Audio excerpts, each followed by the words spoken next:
Why worry never leaves you. Carl Jung, Buddhism, and the journey back to wholeness. Have you ever wondered why worry never truly leaves you? Why, even in moments of peace, there's a quiet murmur beneath the surface whispering fears of what might go wrong? Welcome to Buddha Motivation, a space where ancient Buddhist wisdom meets the insights of modern psychology. Today, we'll explore the profound connection between Carl Jung's philosophy and the Buddha's path to inner liberation, a journey not to escape worry, but to understand its true message. Personally, I deeply resonate with the title Why Worry Never Leaves You, because the truth is, worry isn't a flaw in our mind, it's a forgotten part of our being reaching out for recognition. Jung called it the voice of the shadow. The Buddha saw it as the fruit of clinging and illusion. In both paths, the invitation is the same: to stop running and begin listening. But before we enter this story, I invite you, please give this video a like, subscribe if the teachings resonate with you, and leave your reflections in the comments below. Your presence and thoughts are what help this channel continue to grow, and your voice may be the one that encourages someone else to begin their healing journey too. Let us now begin. Part 1. The nature of worry and the illusion of control. You don't wake up hoping to be anxious, yet before your first conscious thought, it's already there, subtle, shapeless, whispering uncertainty. You don't choose anxiety. It chooses you. Not because you're weak, but because something within is longing to be heard. Carl Jung once suggested that worry isn't just a mental defect. It's a spiritual flare from the unconscious. And in Buddhist psychology, this is deeply resonant. The Buddha taught that the root of suffering is craving, especially the craving for certainty in an uncertain world. Worry is craving disguised as protection. It's the mind reaching toward control. But in reaching, it tightens. And in tightening, it suffers. The more you attempt to suppress anxiety, the more persistent it becomes. Like trying to silence the wind with your hands, it only rushes louder through the cracks. So perhaps the problem is not that we feel worry. Perhaps the problem is that we resist listening to what worry is trying to say. Part 2. The shadow self and the forgotten you. Jung's theory of the shadow is not a condemnation. It's an invitation. He believed that each of us has a side we hide, not because it's evil, but because once, it wasn't safe to be seen. In Buddhism, the illusion of self, the atta, is created through this very fragmentation. We show the world only what is acceptable. We bury the rest. The anger, the grief, the loneliness, even joy. Sometimes all these become ghosts in the unconscious. Worry is often the voice of the forgotten self. When the shadow is ignored, it doesn't disappear. It controls us from behind the curtain. And when you live with a mask too long, you begin to believe the mask is your real face.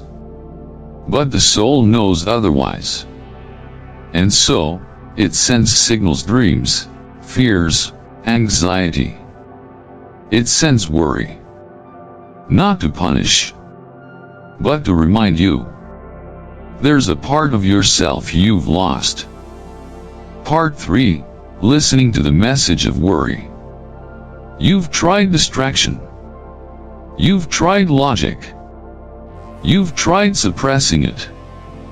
But worry remains. Jung taught that the unconscious must be made conscious, or it will control you in secret. Buddhism teaches vipassana, insight. to see deeply into the nature of your experience without judgment. What if, instead of silencing worry, you sat with it? What if, like a monk sitting in meditation, you asked your worry, "What do you need me to hear?" Worry might not have answers, but it always has a message. Sometimes, it's a memory. Sometimes, it's a wound.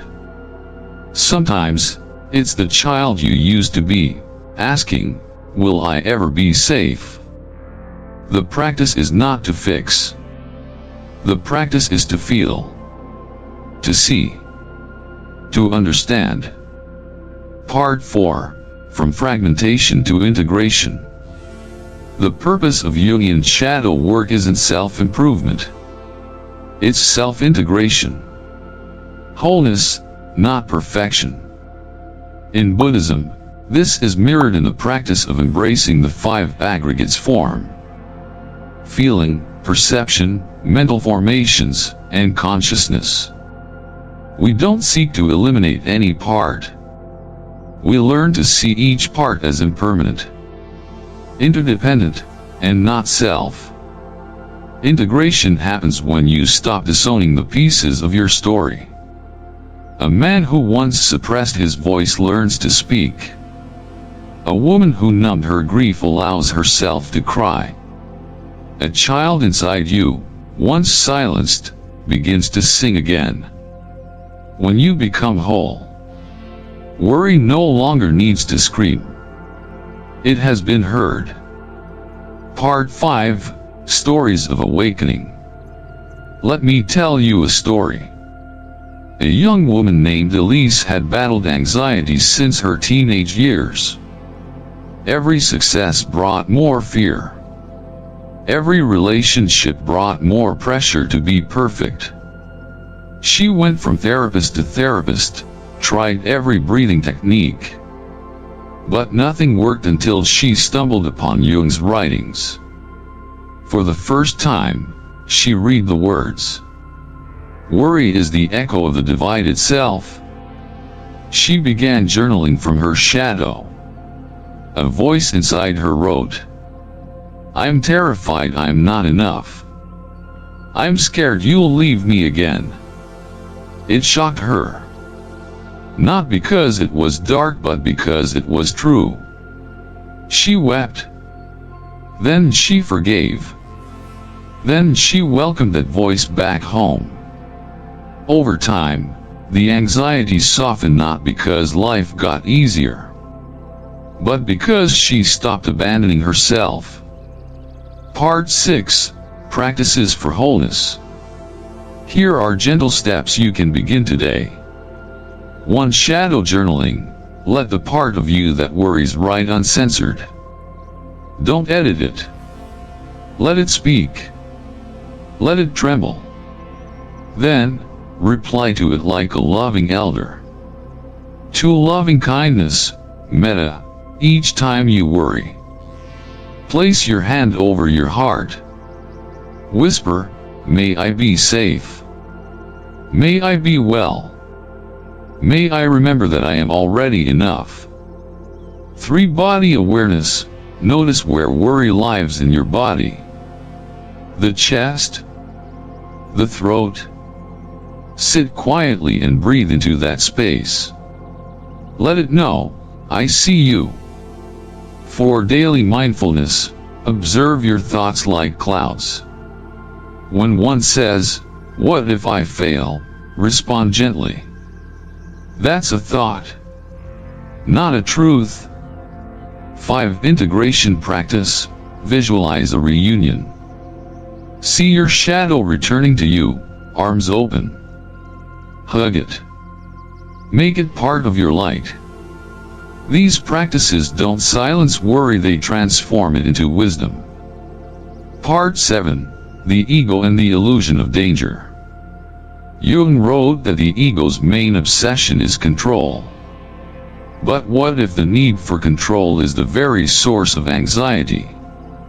The Buddha warned of the 8 worldly winds: gain and loss, fame, and disrepute, praise and blame, pleasure and pain. When we cling to any, we suffer. The ego says, I must never lose. I must never be wrong. But the soul whispers, all things rise and fall. Worry is not the truth. It's a wave. And you are not the wave, you are the ocean. When we live from the ego, we live in fear. But when we remember our true nature open, spacious, aware, worry becomes a visitor, not a captor. Part 8. Returning home. So, what does freedom from worry look like? It looks like a monk walking barefoot on a quiet path. Not because the world has stopped shaking, but because he no longer needs to grip it tightly. It looks like you placing your hand on your heart, saying, this fear is not who I am. It looks like surrender, not as defeat, but as trust. Carl Jung and the Buddha both taught the same truth through different languages. Until we turn inward, the world outside will always feel unsafe. But the moment we return fully, honestly, tenderly, worry loses its power. We become whole again. And in that wholeness, there is peace. Worry may not disappear overnight. But when we stop fighting it and start understanding it, something remarkable happens. It becomes not a prison, but a teacher. Not a threat, but a guide back to wholeness. Jung reminded us, until you make the unconscious conscious, it will direct your life and you will call it fate. The Buddha reminded us, there is no path to peace. Peace is the path. And together, they whisper the same message. You are not broken. You are simply divided. And every worry you feel is a call to return to presence, to compassion, to yourself. If this message touched your heart, I humbly ask, like this video to support future content. Subscribe to Buddha Motivation for more journeys inward. And please share your thoughts in the comments, I read them all. And they are the silent threads that weave this community together. I invite you to join me in the next video, where we will explore another hidden truth of the heart, one that may change the way you see suffering forever. Until then, walk gently, breathe deeply, and return home to yourself.